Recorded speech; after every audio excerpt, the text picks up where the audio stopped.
welcome, beautiful people, to THPPY Pulse, which is a technology-based HIV prevention program for the youth. My name is Lirata Mabilisa, aka the Queen of Love, Nyin from Begamputsumputswet in Tanzania. And of course, I could never do this alone. I ride with my nigga, guys. Yeah, one time. The name is Tumelo Smelani Toragokasi at the New Age Trendsetter. And welcome back to one of more exciting episodes that we are still going to have with you young people at home.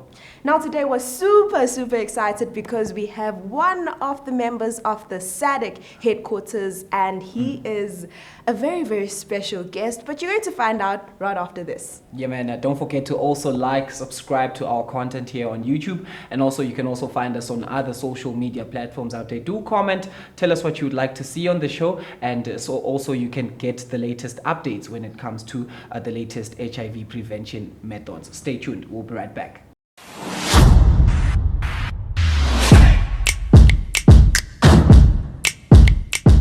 Welcome back, viewers. We are here with one of the members of the SADC headquarters. He is here on a 2-day project evaluation. We want to know more about him, why he's here, and we just want him to introduce himself before we get right into today's show. Mr. Over to you. Thank you so much. Good morning, everyone. Good morning, guys. My name is Lamboly. I'm in charge of HIV and AIDS at the SADC Secretariat. I'm happy to be here with you today and discuss about the THPPY. Yes, yeah, exactly. That's the good word, actually. So basically, I'm here today to try to learn and how you guys are doing with the project and what's going on, and also how we can further support you. Thank you. Thank you so much, Mr. Lamboly, and thank you actually for choosing to actually join us on the show today. Now, moving on, as SADC, why did you choose to support, and what did you see, or what was it that impressed you in this program? Okay, thank you so much first for your first question. I would like to say first, as SADC, you know what is SADC exactly. Yes. SADC is an organization, a regional organization, which is in charge of which aims to achieve what we call regional integration. The regional integration to make sure that all the countries in southern part of Africa are moving together towards development. So when we talk about development, it means that we should have healthy citizens, we should have citizens who are healthy to work and to contribute to the development of the region in each and every countries. And I'm sure all of us, we have learned what HIV has done to our region. We are the most affected region. And when we talk about HIV, it also affects the development, the labors, and there's no human resources when people are sick. So basically, having said that, our head of state have decided to come together and see how we can fight HIV and AIDS. And through this initiative, we have what we call the SADC HIV Fund, which is supporting different initiatives in the region towards eliminating AIDS by 2030. So that's the main interest that we have as a region, to ensure that we have an AIDS-free generation by 2030. I'm sure you heard about the AIDS-free generation. This is what we want to achieve. And when you're talking about the AIDS-free generation, it's you guys who are young, not us, who are now going through. In the next 15 years, we'll be among the elderly, and you guys will take over. Thank you. Indeed. Now, I think that's a very interesting question from my colleague, and thank you for the answer, Mr. Lamboly. Now, we are aware that the project has been on for about 2 years. What is the overall impact that the project has had on the SADC community? Okay, thank you. First and foremost, you have to know that this was a pilot project in terms of understanding to test how we could use technology in HIV, especially as far as prevention is concerned. So for us, the main aim was to see how can we reach more young people, because you know today we have the Gen Z, now it's Alpha. That's what you're talking about, exactly. So the Gen Z and the Gen Alpha is not the same generation as mine. Us, when we grew up, we did not have computers, we did not have much of technologies, but you guys, you've got access to the world through a small phone. So basically then, how do we reach the youth with the prevention message? How do we make sure that the youth are aware of what's going on as far as HIV is concerned? So through this project, we have been testing in Botswana, Lesotho, and also the Kingdom of Eswatini to see how can we leverage on the use of new technology, and what could be the impact. And what we have seen so far and what we have learned since the time we've arrived here has told us, has shown us that we can count on technology to address some of the challenges, especially prevention. Remember, most of the cases now, the new infections occurs between 18 and 24 years. So it's important that we reach that age group with the messages and also empower them on how do you ensure that you prevent HIV. Thank you. Very interesting one. Earlier you also mentioned that this program is actually focusing on educating young people or targeting young people. And as young people, we have faced a couple of problems, more especially when it comes to accessing HIV prevention services around the Kingdom of Eswatini. What do you think can be done when it comes to eliminating such barriers? Exactly. I think using such project it helps the decision makers and give them more information on what you young people want. How do you want to access those services? Yes. We must acknowledge that in the past 10 years or 5 years, there's been more work to understand what are the dynamics, what are the drivers, and what are the issues which are mainly fueling the HIV epidemics among young people. One of the key information is accessibility to HIV to health services in general, because we have to acknowledge that the way it was designed, they are not youth-friendly. Hence, you've seen that trend where you have more facilities which are coming with youth-friendly services and so forth. And using technology is one of the strategy to attract more youth. And we know once you have your phone, you have the app which is going to be developed soon. It's going to provide you more information on where can you access prevention services, where can you access treatment and so forth, so to facilitate accessibility to services. So basically that's the main aim. Indeed. Thank you so much, Mr. Lamboly. Viewers at home, they say education is the key to success. I say knowledge is, and that is exactly what we are getting from Dr. Lamboly. Now, as interesting as this is, please go and grab your coffee, grab your tea or snack, because we will be back right after this. Stay tuned.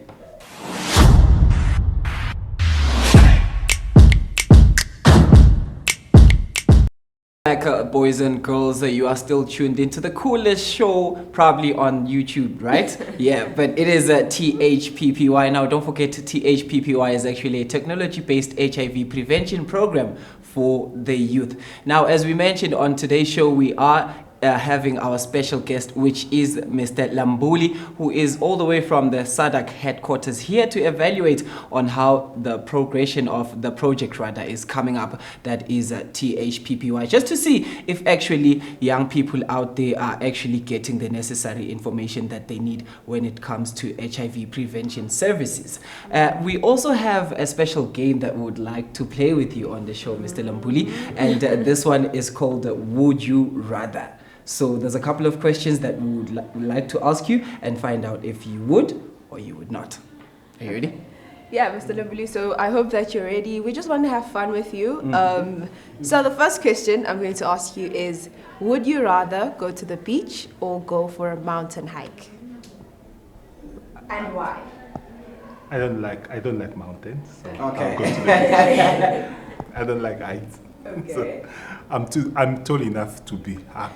Hey. So I think the beach will do. Okay. All right. The second one is, would you rather use condoms or PrEP? I think we start by condoms. Condoms? Yes. All right. Okay. Interesting. So we're going to ask you about cars. We're not sure which is your favorite. So would you rather have a Lamborghini or would you rather have a Porsche? Oh, that's difficult. It's like you're asking me if I would rather have a traditional food or a caviar. So it's fine. Okay, so basically, let me try to choose between. There's not much difference. Okay, let me say Lamborghini because it's close to my name. Oh, Mr. in a Lamborghini. Feel it. Yeah. Okay. Mr. Lamboly, our next question right now is asking if, because young people are the future and all of that, how do we make sure that we also reach those which do not have technology? So those in the rural areas or those that don't have access to gadgets, cell phones, and all. Thank you so much for the question. I think that's very important. You know, I've learned also I'm sure that you guys are talking a lot about the technology divide, basically because of that issues, and we know most of the youth are in the rural areas. So far what we've been doing, we have similar projects in other countries like in Zimbabwe, Malawi, and Botswana, where we're using the cell phone without technology. We use a call center where youth are made aware of the existence of the call centers and where they can access information when they need it. But this is not only stopping that, because we have also activities which are called activations, like kind of sensitization, where you go them about HIV, and also ensuring that they've got enough information on accessibility to HIV related and any other information. So those are some of the challenges that we have in terms of accessibilities, but we always also try to find means of coming up with solutions to ensure that all youths have equal access to health services and information. Indeed. We have also seen that technology is now a key component when it comes to the fight against HIV and AIDS. Maybe just to find out, how do we ensure that people's data is actually secure and private, especially those living with the virus? Okay, that's fine. When you look at the system, in most systems, I'm sure you guys are more acquainted to that than me. As youth, you know, when you design a system, what's one of the key important factors that you take into consideration is security and safety of data. And in the national system in all countries, they build the system in such a way that it's not accessible to those private information. But also, not only in terms of name, but there's this approach where you code information. So basically, if you go to them, you are not going to find Tumelo Similane in a file. You're going to find numbers there which are telling the healthcare worker this is Tumelo Similane's file, but you don't find it. So just to try to bring those layers of safety and security on the data as well. Indeed. Now that's interesting, Dr. Lamboly. But we'd also like to find out, because you mentioned prior that we are the generation of Gen Z and we are all about technology. Now another invention that has come up is artificial intelligence. How do you think that AI can be used during HIV and AIDS prevention, or in any way, shape or form? Yes, in terms of AI, I think AI is an important tool, a strong tool today. As much as technology has helped us to cut the cost in terms of some interventions, AI will do further in terms of ensuring that when you have your AI system which can provide enough information or sufficient information to youth, it cuts the cost, and also it ensures that at any time, at any given time, you've got a tool which can provide the information which is required. That's one of the key one of the key advantage of AI in terms of accessibility and providing information. But we are still also, there are more studies which are undergoing to see now how we can leverage on AI, the existence of AI today, and use it further in terms of technology, even in terms of accessibility to treatment, accessibility to information, accessibility to some commodities such as condoms, such as PrEP and PEP and so forth, just to ensure that we use that technology for the benefit of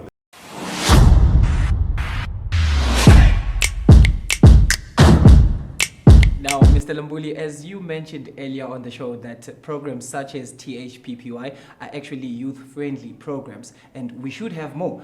We have actually taken the initiative of inviting young people on the show as part of our audiences, and I believe that they have a couple of questions that maybe they would also like to ask you. And right about now, I am actually going to give this opportunity to the audience. Hi, my name is Piwa, and my question is, what roles can schools play in HIV prevention today?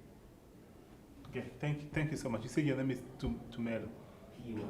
Piwa. Oh, Piwa Tumal. Okay, yeah. got to Melon here with me. It's fine. Okay, no, thank you so much. I think the school first is the place of knowledge and learning. That's a very important place. The future of tomorrow, this is where we have the leaders of tomorrow, those who are going to take the leadership in this region.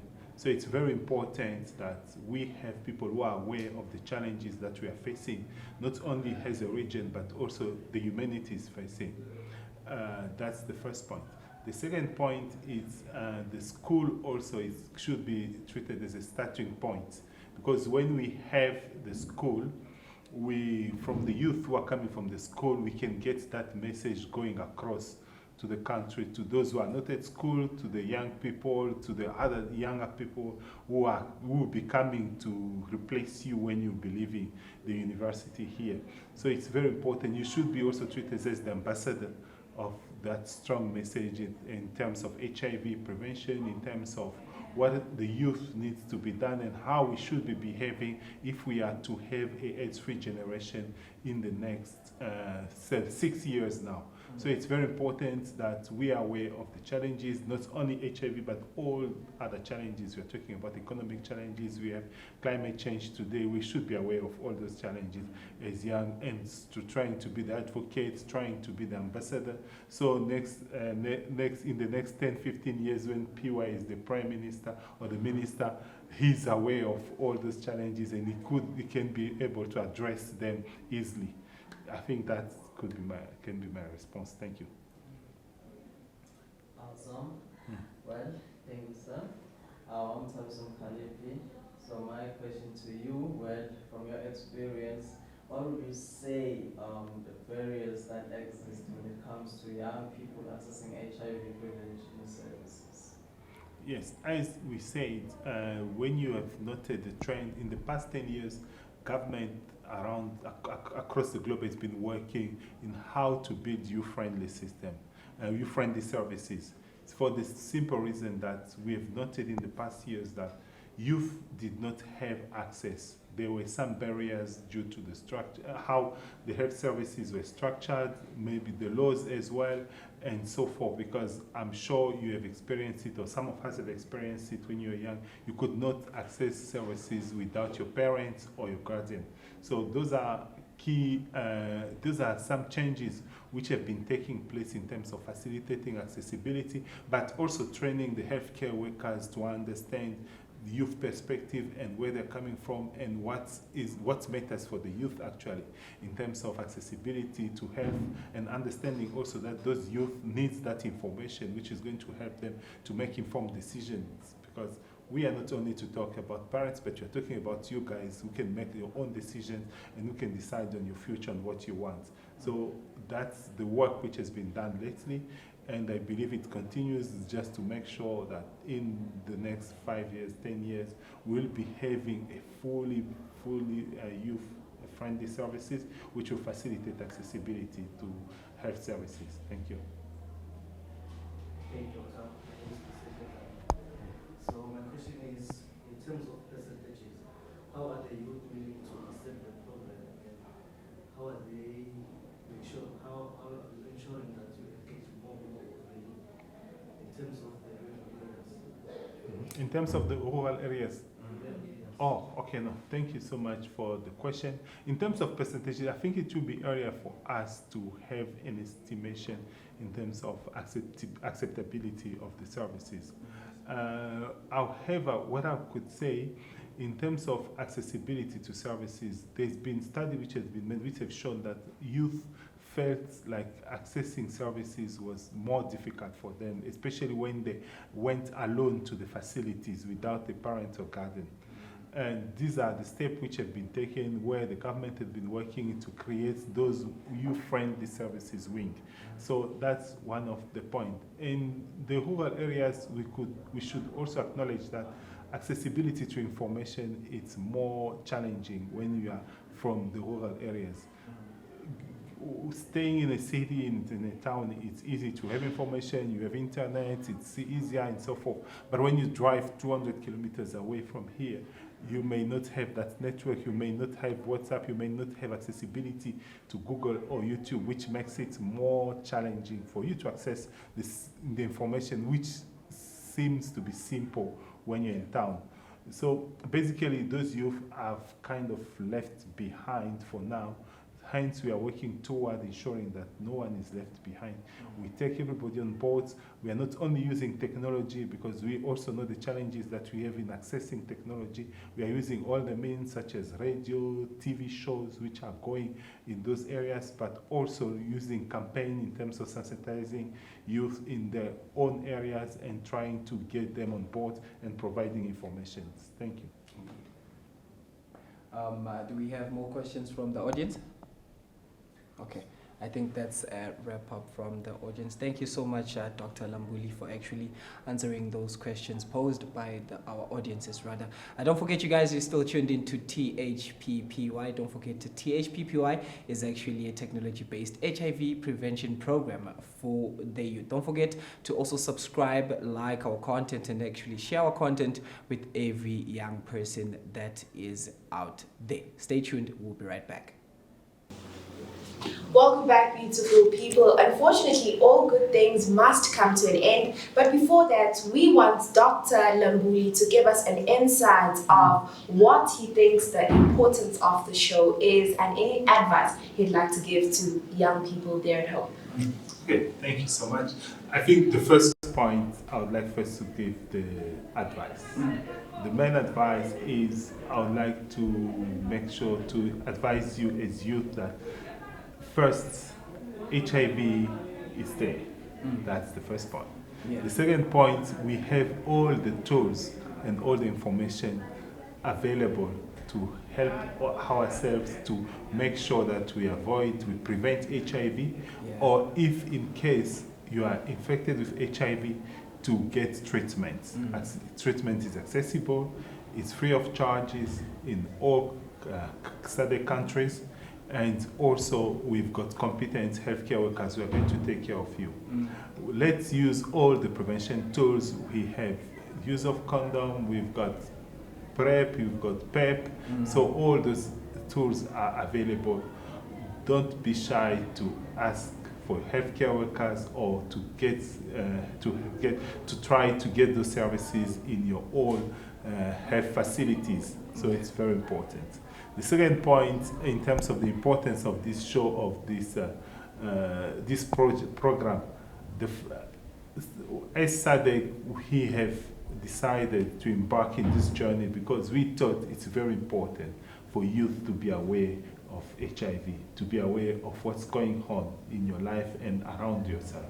So this show is also an opportunity given to youth to express their views and the feeling and understand each other. I'm sure you've seen the show is full of youth here. I'm the eldest person here. So having the youth talking about HIV in their own language, the way they understand it and the way they view it, it's very important, and it helps you also to strategize, and also, why not also coming up with strategy which will help you in terms of prevention and in terms of taking care of yourself.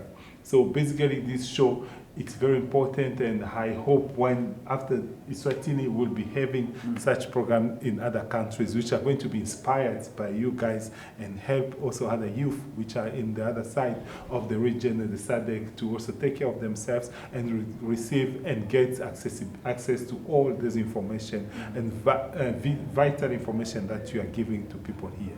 Thank you so much. Indeed, thank you so much, Dr. Lamboly, for actually coming through on the show. You have been a very insightful person in terms of giving the right information. I'm sure even the viewers at home are now happy and they understand what we do as THPPY. As Lerato said, guys, it's time for us to wrap up. Thank you so much for choosing to watch our content right here on THPPY. Thank you so much to the production team and everyone that's actually a part of this project. From me, Tumelo Smelane Ntwanagokasi at The New Age Trendsetter, I'm signing out. In the words of the World Vision campaign, prep it, don't regret it.